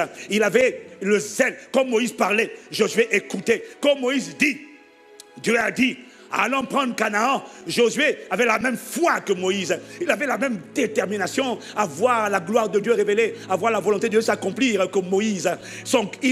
Il ressentait les battements de cœur de Moïse. Et regarde, dans Exode 33, au verset 11, regarde un secret qui nous est montré. L'Éternel parla avec Moïse face à face, comme un homme parle à son ami. Puis Moïse retourna au camp. Moïse sort donc de la présence de Dieu, mais la Bible dit, mais son jeune serviteur, Josué, fils de Nun, ne sortait pas du milieu de la tente. Ça veut dire quoi? Josué avait capté la même soif de la présence de Dieu que Moïse.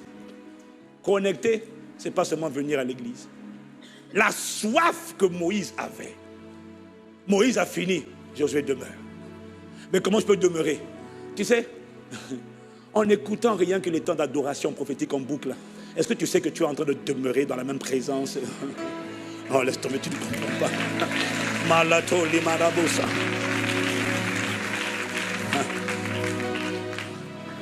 En fait, le Saint-Esprit m'a montré que tu ne peux pas connecter à un libérateur. Dieu, c'est sa grâce, il a sorti le libérateur. Satan ne peut pas dominer sur lui. Et toute personne qui arrive, qui cramponne à cette personne, est tirée. Mais c'est un secret redoutable. Et il m'a dit, c'est pour ça que Satan, quand il discerne un libérateur, il va faire en sorte qu'on jette des pierres sur lui. Qu'on réponde des rumeurs. Pourquoi? Pour que les gens disent, lui là-bas, ces gens-là, oh, il faut se méfier d'eux, oh, il faut se méfier d'eux. Et même dans l'église, il y en a qui vont le mépriser. Oh, mais de toute façon, c'est un homme comme nous. On est tous des êtres humains. On ne transporte pas le même manteau.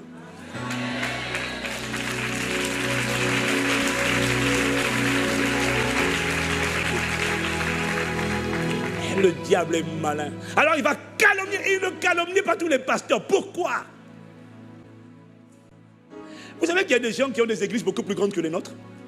Tu vois, en RDC, il y en a, ils ont des églises de 30 000, 40 000 personnes. Mais on ne les calomnie pas.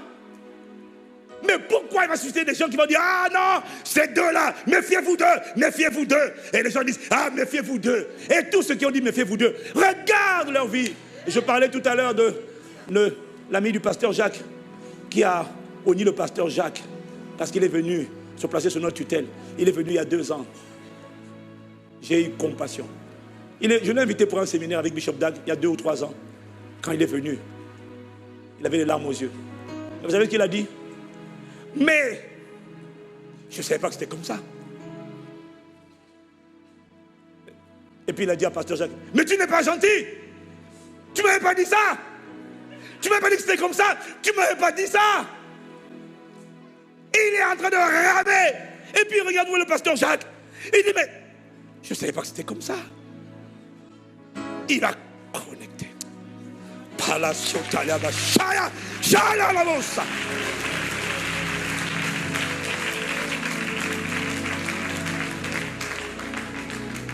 Quand Satan veut bloquer ta vie, il va t'emmener à mépriser un libérateur par lequel ta vie, si tu étais seulement connecté, aurait été libérée. Et malheureusement, je vais vous dire une vérité, une réalité triste, c'est que malheureusement, cette ruse du diable marche. Et ainsi des multitudes sont prises malmenées par Satan, qui les bloque. Aie compassion de nous. Accorde-nous la grâce, Père, de comprendre ces vérités. Nous sommes ce que nous sommes uniquement par ta grâce. Lorsque je me souviens de là où tu m'as attiré, ce n'était pas le jeûne, ce n'était pas la prière. Je ne savais pas prier, je ne savais pas citer les versets bibliques, je ne savais pas combattre avec les paroles de foi. Non, j'ai juste crié. Et comme l'oiseau du filet de l'oiseleur, tu m'as délivré pour un but. Maintenant, Père, quiconque va connecter à cette parole, quiconque va accepter cette parole, quiconque va s'ajuster et devenir nos imitateurs, quiconque va respecter cette onction, quiconque va respecter ce manteau, quiconque va pratiquer ce que nous avons pratiqué, quiconque va te chercher, te désirer, te respecter, t'honorer, comme nous aspirons à t'honorer, à te désirer. Père, ne laisse pas sa vie où elle est. Sors-le, sors-la de là. Et toutes les forces des ténèbres, quel que soit leur rang, leur statut, leurs origines, Malakosata, Palikato, Matako Sebeta, Paletu la Madana Usaya, Peliko Brasata Tokete la Boussa, Matuse Katama Sauté.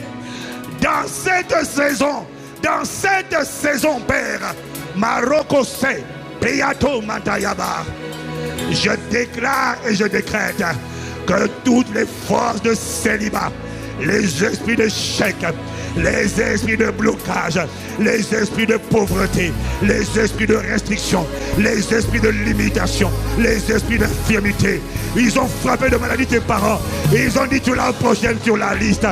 Toute main qui s'était appesantie sur ta vie, que cette main, à cause du sang de Jésus-Christ, à cause du sang de Jésus, et par la puissance de résurrection de Jésus-Christ, que toutes les mains qui combattaient ta vie, maintenant, au son de ma voix, soient broyées, soient broyées, soient broyées, soient brisées, brisées, lâchées, lâchées, lâchées, libérées, libérées, libérées, libérées, libérées, libérées, libérées, libérées, libérées, partez, partez, partez, partez, partez, partez, partez, yalla, ayada, libérez, Shalabaya, les broussailles à la main, libérez les vies, libérez les âmes, libérez les corps, libérez les destinées, libérez les foyers, libérez les mariages,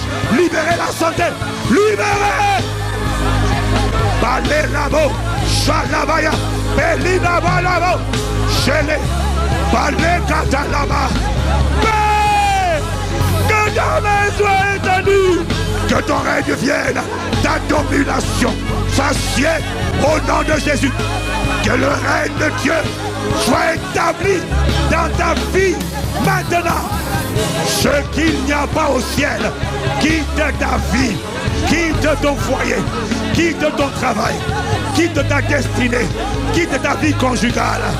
Dans le nom de Jésus, quiconque reçoit cette parole et décide de connecter au manteau que tu fais reposer sur ton serviteur, que de cette saison, son histoire change, son histoire change.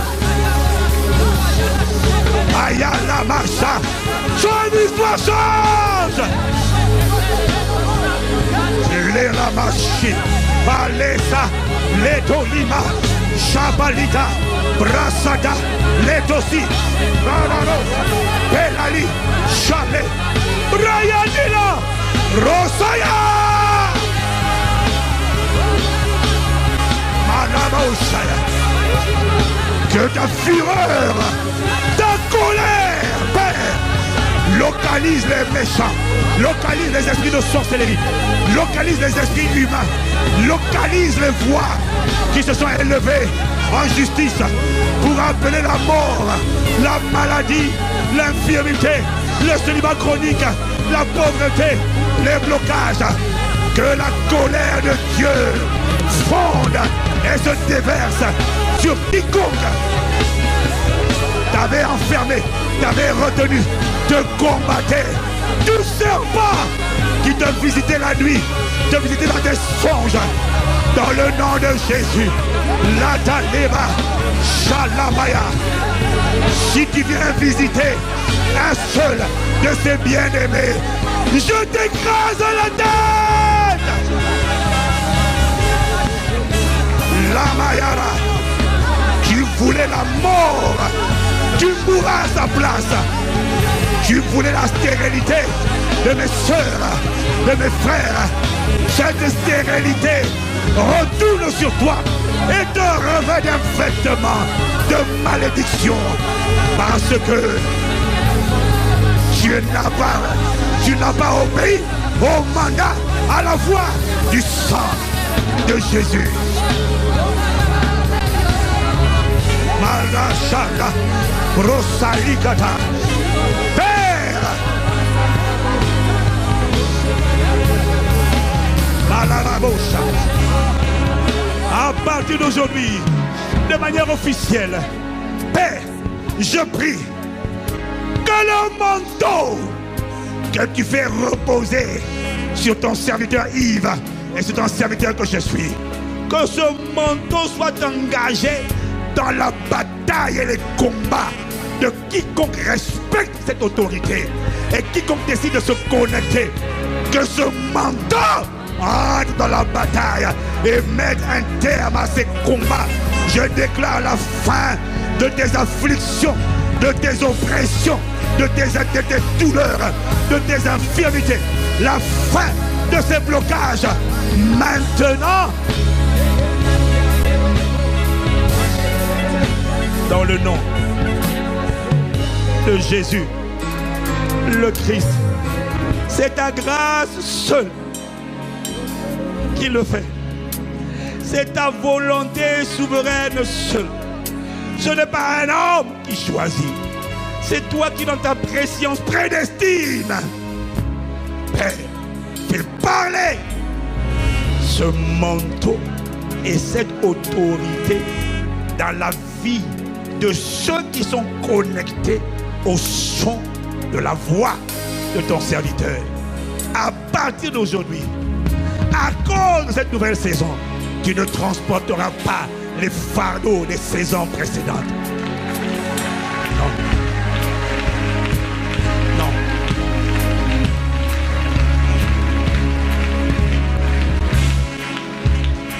Cette semaine, le Saint-Esprit juge tous les ennemis et les oppresseurs et les résistants qui ne voulaient pas capituler. Père, juge-les cette semaine. Que tous soient détruits cette semaine. Tout adversaire, malgré le fait que tu lui disais, lâche-moi, je ne veux pas. Il ne voulait pas te laisser aller. Là où c'est un esprit humain qu'il a envoyé, qu'il a renforcé, cet esprit humain, je lui donne jusqu'à jeudi soir pour se repentir. Passé jeudi soir, quelqu'un va expirer au nom de Jésus. Ton bien-être, ma soeur, ton bien-être, mon frère, est trop précieux pour le Père. Il ne peut plus badiner. Assez, c'est assez. Ceux qui ne veulent pas lâcher vont lâcher de par la force. On leur propose de donner du temps afin d'abandonner. Mais s'ils ne lâchent pas, tes combats s'arrêtent maintenant. Dans le nom de Jésus. Si tu reçois cette parole, tu n'es pas obligé. Mais celui qui reçoit cette parole doit pousser Amen comme le tonnerre. Doit pousser Amen comme le tonnerre. Et une troisième fois, doit pousser Amen. Acclame, acclame, acclame le libérateur des libérateurs, le sauveur, le Seigneur. Acclamons Jésus, le Christ. Il a commencé une belle œuvre. Il la rendra parfaite dans ta vie. C'est une nouvelle saison. Tu ne rateras pas cette saison. Tu ne seras pas confondu cette saison. C'est la saison de ton envol. C'est la saison de ton envol. C'est la saison où tu prends ton envol. Amen, amen.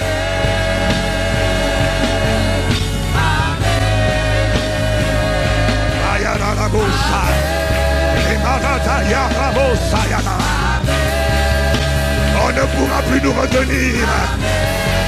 C'est une armée sortie de force des sépulcres, des ancêtres. Des destinées sont libérées. Des histoires sont réécrites. La pauvreté, le chômage, fini. La main du Seigneur, la faveur de Dieu localise le bonheur, le témoignage, la joie et la grâce. Te localise au nom de Jésus. Les Béla, les Kossi, Alaramosa.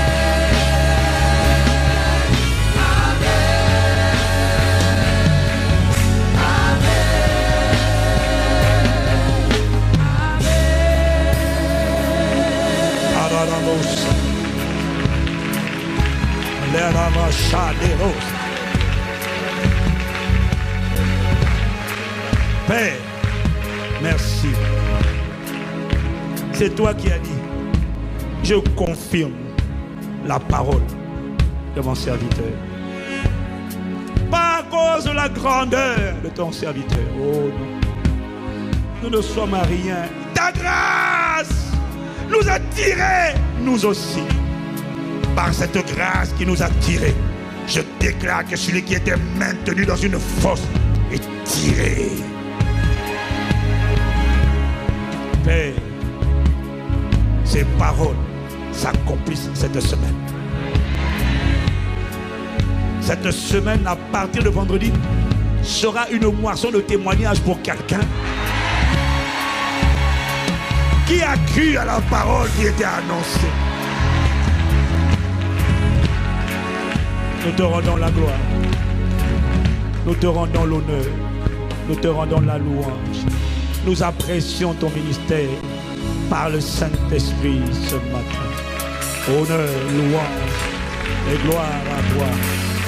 Au nom de Jésus, est-ce que tu es en train d'exprimer ton appréciation?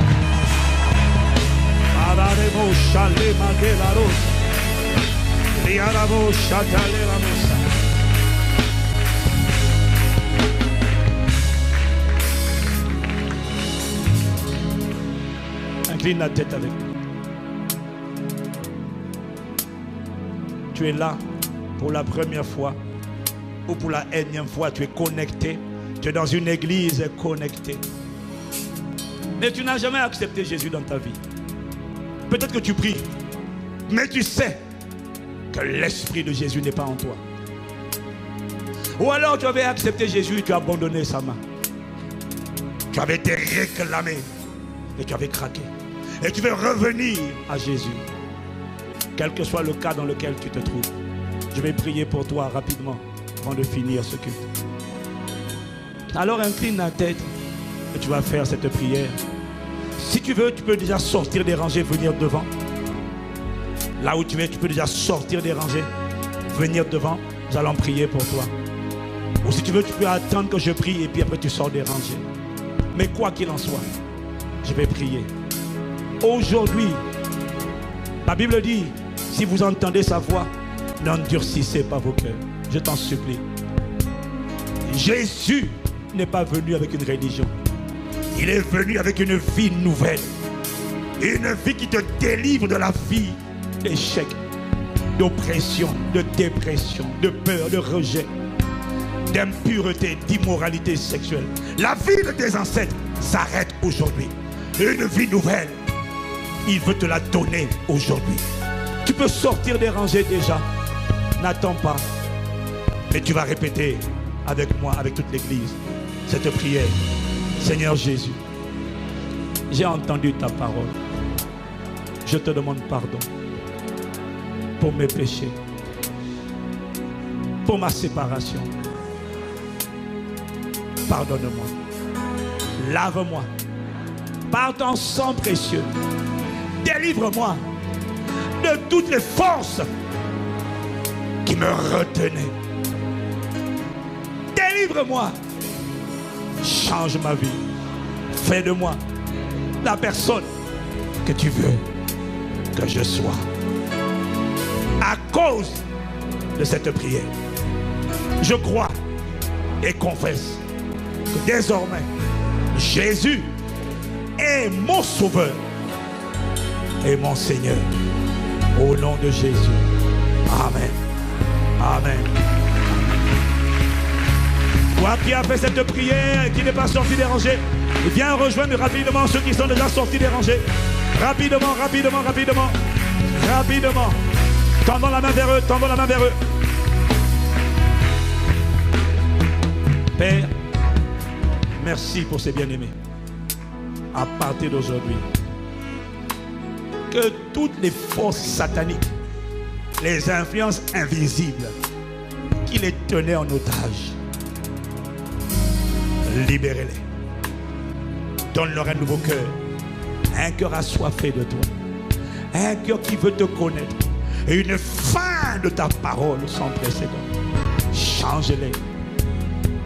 Tous ceux qui avaient assiégé leur vie, nous déclarons votre état de siège arrêté, terminé, fini aujourd'hui. Et nous aspergeons nos bien-aimés du sang de Jésus. Tous ceux qui sont connectés de tous les campus au son de ma voix, dans moins de 3 mois, fais d'eux un sujet de dépression et de frustration pour le diable et tous les hommes forts qui avaient tenu leur famille. Fais d'eux une lumière dans leur foyer, famille, quartier, ville, pays. Resplendis à travers eux. Au nom de Jésus, le Christ. Nous t'avons ainsi prié. Au nom de Jésus. Amen. Acclame le nom de Jésus.